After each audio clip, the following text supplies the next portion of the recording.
Hello दोस्तों, नमस्कार। स्वागत है आप सभी का एग्ज़ाम धुन में। लगातार यहाँ पर सुपर टेट, टीटी और सीटेट की प्रिपरेशन करवा रहे हैं। तो बाल विकास का ये तीसरा वीडियो है। अति महत्वपूर्ण प्रश्नों की सीरीज चल रही है।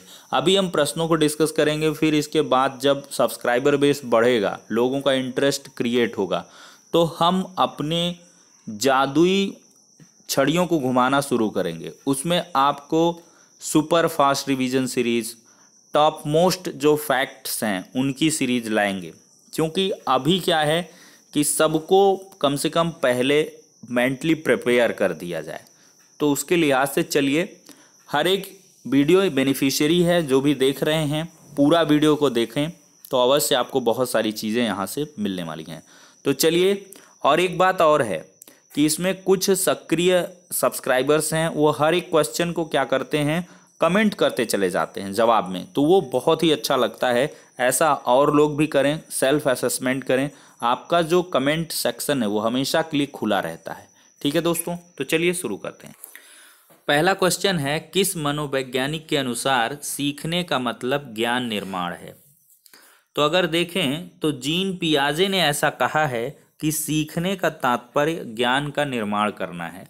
काफ़ी इंपॉर्टेंट स्टेटमेंट है। किसका है दोस्तों? जीन पियाजे का। और संज्ञानात्मक विकास का सिद्धांत जो दिया है वो जीन पियाजे ने ही दिया है। इसको भी आप लोग रटते चलें। अगला है, आपकी कक्षा में एक बच्चा रोज आपको परेशान करने के लिए अप्रासंगिक प्रश्न पूछता है, जिसको कहते हैं इरेलेवेंट क्वेश्चंस। तो आप क्या करेंगे? प्राचार्य से शिकायत करेंगे, उसे डांटेंगे, उससे बातचीत करेंगे, उसके माता पिता से शिकायत करेंगे? तो दोस्तों, अगर बच्चा इरेलेवेंट क्वेश्चन करता है तो आप उससे सबसे पहले बातचीत करोगे। ठीक है, तो सबसे पहले बातचीत करें और इस प्रकार का व्यवहार उससे करें कि जिससे वो कारण बताए कि आखिरकार वो जानना क्या चाहता है। ठीक है, और वह कौन सा ऐसा विषय है जो उसको समझ में नहीं आ रहा है। तो ऐसी परिस्थिति में विद्यार्थी को अतिरिक्त समय देकर विषय समझाने का प्रयास करना चाहिए। और ऐसा आप करेंगे तो अवश्य ही बच्चा आपसे जुड़ाव प्रदर्शित करेगा और जो अप्रासंगिक प्रश्न हैं उनको पूछना बंद करेगा। दोस्तों, अगला फैक्ट है, यदि विद्यार्थी पाठ में रुचि ना लेते हुए प्रतीत हों तो शिक्षक को क्या करना चाहिए? तो इसका सही जवाब है, अगर बच्चे रुचि नहीं ले रहे हैं, इसका मतलब आपकी टीचिंग टेक्निक गड़बड़ है। आपको शिक्षण विधि बदलने की ज़रूरत है। तो आप क्या करें, जो आपकी टीचिंग टेक्निक है उसको बदल दें, शिक्षण का तरीका बदल दें, कुछ रोचक ढंग से पढ़ाएं, कुछ और गतिविधियों को इन्वॉल्व करें जिससे बच्चे इंटरेस्ट क्रिएट करें। दोस्तों, अगला क्वेश्चन है, शिक्षण से अधिगम पर बल देने वाला परिवर्तन हो सकता है। शिक्षण से अधिगम पर बल देने वाला परिवर्तन ये हो सकता है बाल केंद्रित शिक्षा पद्धति को अपनाकर। ठीक है, अगर आप दोस्तों बाल केंद्रित शिक्षा पद्धति अपनाएंगे तो शिक्षण से अधिगम पर बल देने वाला परिवर्तन हो सकता है। अगला क्वेश्चन है, प्राथमिक स्तर पर एक शिक्षक में निम्न में से किसे सबसे महत्वपूर्ण विशेषता मानना चाहिए? तो किसको सबसे महत्वपूर्ण विशेषता माननी चाहिए? जवाब दें फटाफट। तो इसका सही जवाब होगा, क्या होगा? ऑप्शन नंबर ए, धैर्य और दृढ़ता। प्राथमिक स्तर पर एक शिक्षक को सबसे महत्वपूर्ण धैर्य धारण करना और दृढ़ संकल्प, दृढ़ इच्छा। ठीक है, पढ़ाने की उत्सुकता, अति मानक भाषा में पढ़ाने में दक्षता, शिक्षण पद्धतियों और विषयों के ज्ञान में दक्षता, इन सबसे कहीं परे है धैर्य और दृढ़ता। ठीक है, तो एक शिक्षक में यह महत्वपूर्ण विशेषता होनी चाहिए जिससे कि शिक्षक किसी भी परिस्थिति में किसी भी छात्र छात्रा को सहजता से समझे, उसकी समस्याओं का समाधान कर सके। अगले क्वेश्चन की तरफ बढ़ते हैं, निम्नलिखित में से कौन सा शिक्षण कुशलता से संबंधित है? कौन शिक्षण कुशलता से संबंधित है? टीचिंग प्रोफिशिएंसी से रिलेटेड कौन सा है? तो प्रश्न पूछना, प्रश्नों को हल करना, श्यामपट्ट पर लिखना। तो इसके अगर हम सही जवाब की बात करें तो इसमें सही जवाब होगा उपर्युक्त सभी। प्रश्न पूछना भी आवश्यक है, प्रश्नों को हल करना भी, श्यामपट्ट पर लिखना भी, ये सभी एक टीचिंग प्रोफिशिएंसी के अंतर्गत आते हैं, शैक्षिक निपुणता जिसको कह लें। वे विद्यार्थी जो समृद्धि, ज्ञान और शैक्षणिक दक्षता की हार्दिक इच्छा प्रदर्शित करते हैं उनके पास क्या होता है? ध्यान दें, वे शिक्षार्थी जो समृद्ध ज्ञान और शैक्षणिक दक्षता की हार्दिक इच्छा प्रदर्शित करते हैं उनके पास क्या होता है? तो उनके पास निष्पादन, उपागम, अभिविन्यास होता है। ठीक है, तो जिन विद्यार्थियों के पास, शिक्षार्थियों के पास निष्पादन, उपागम, अभिविन्यास होता है वे शिक्षार्थी समृद्ध ज्ञान और शैक्षणिक दक्षता की हार्दिक इच्छा प्रदर्शित करेंगे। अगला है, किसको अनुप्रेरित शिक्षण के एक संकेत के रूप में विवेचित किया जाता है? किसे? देखें, तो इसका सही जवाब होगा विद्यार्थियों द्वारा प्रश्न पूछना। इसको अनुप्रेरित शिक्षण के एक संकेत के रूप में, कि मोटिवेटेड हो रहे हैं स्टूडेंट्स, आपकी पढ़ाई से उन्मुखता दिखा रहे हैं, उन्मुख हो रहे हैं आपकी तरफ, वो अग्रसर हो रहे हैं, आपके साथ रुचि क्रिएट कर रहे हैं, इसी वजह से तो प्रश्न पूछ रहे हैं। अगर वन साइडेड शिक्षा दी जाए तो वो कहीं ना कहीं नीरस होती है, बोझिल होती है। इसी वजह से क्या होना चाहिए कि प्रश्नों का पूछा जाना बहुत ही आवश्यक है। प्रश्नों के पूछने से क्लासरूम में जो एक्टिव पार्टिसिपेशन है वो बच्चे करते हैं, और कहीं ना कहीं जो अधिगम सुनिश्चयन है वो काफ़ी बेहतर ढंग से हो पाता है। अगला क्वेश्चन लेते हैं। उदाहरण, निरीक्षण, विश्लेषण, वर्गीकरण, नियमीकरण निम्नलिखित में से किस विधि के सोपान हैं? तो इसकी हम बात करें दोस्तों, तो इसका सही जवाब होने वाला है क्या? आगमन विधि। क्या होगा? आगमन विधि।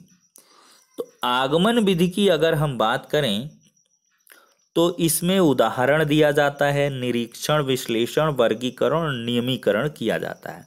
शिक्षण की आगमन विधि में शिक्षक अनेक विशिष्ट उदाहरणों के आधार पर सामान्यीकरण करने का प्रयास करता है, जनरलाइजेशन करने का प्रयास करेगा।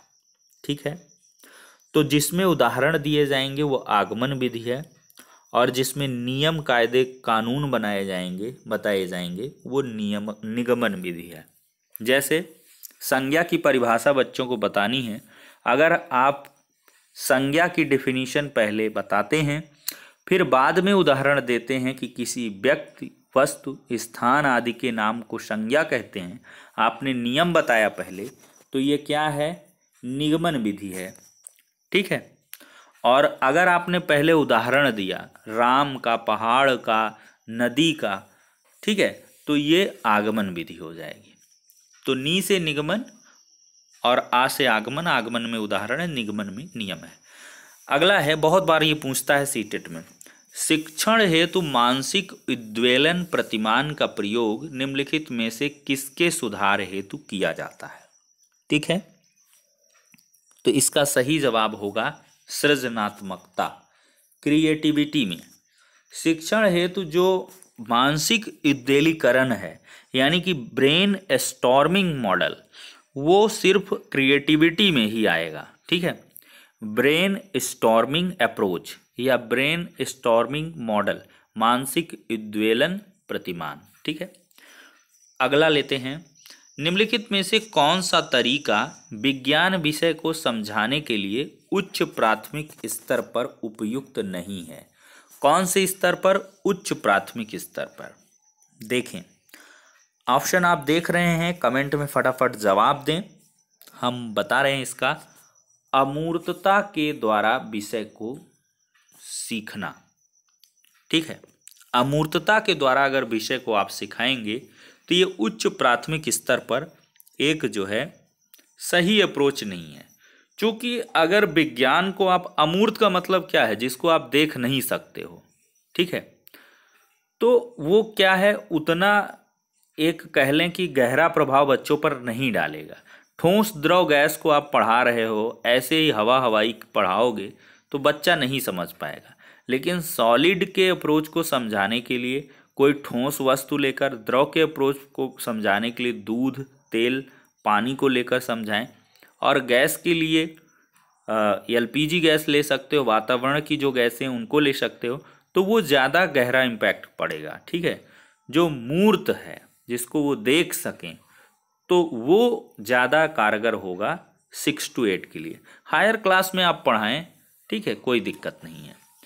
अगला क्वेश्चन है, जटिल परिस्थितियों को संसाधित करने में शिक्षक बच्चों की सहायता कर सकता है, कैसे?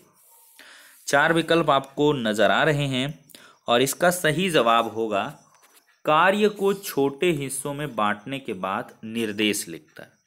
जटिल परिस्थिति को संसाधित करने में शिक्षक कुछ ऐसे सहायता कर सकता है कि कोई भी जटिल कार्य हो, कोई भी आपको सफलता की सीढ़ी चढ़नी हो, तो आप कार्य का विभाजन कर लें, छोटे छोटे दायरों में बांट लें और उन छोटे दायरों से गुजरें, छोटे छोटे टारगेट सेट कर लें।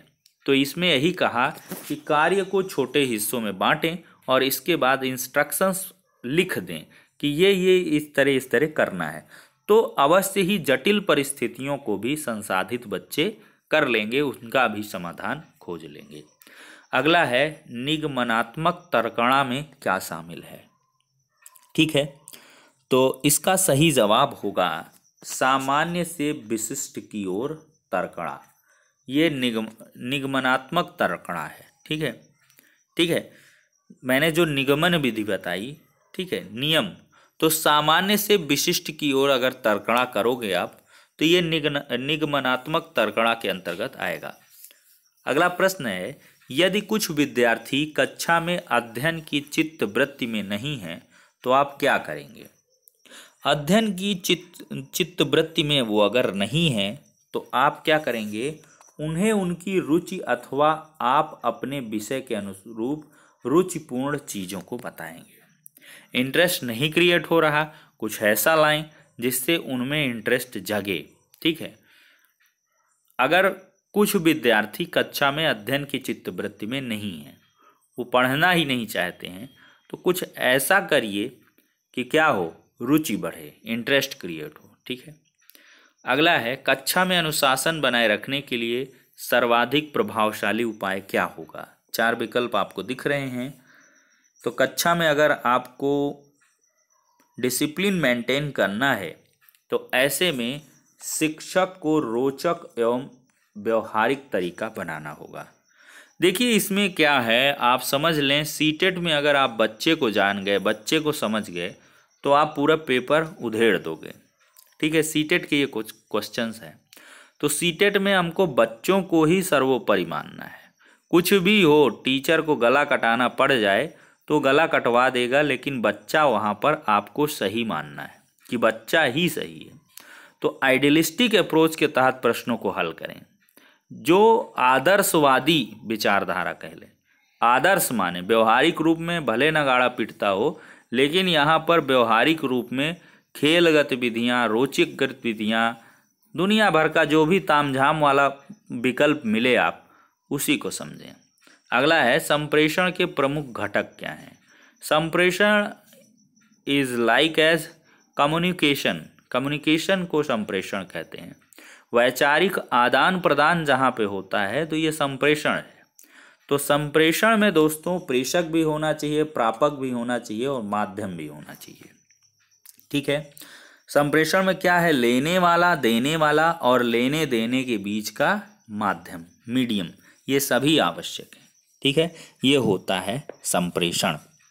तो 5वें का ऑप्शन नंबर डी करेक्ट होगा। अगला है, संप्रेषण के प्रकार कितने हैं?